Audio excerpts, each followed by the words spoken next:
ابو ذر ایک جوڑا پہنے ہوئے تھے اور ان کا غلام بھی جوڑا پہنے ہوئے تھا۔ سبب دریافت کیا گیا تو کہنے لگے کہ میں نے ایک شخص یعنی غلام کو برا بھلا کہا تھا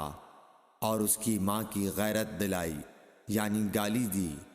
تو رسول اللہ صلی اللہ علیہ وسلم نے یہ معلوم کر کے مجھ سے فرمایا، اے ابو ذر،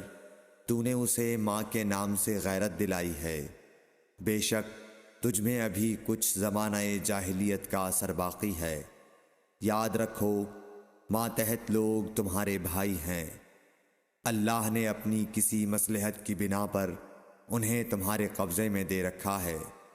تو جس کے ماتحت اس کا کوئی بھائی ہو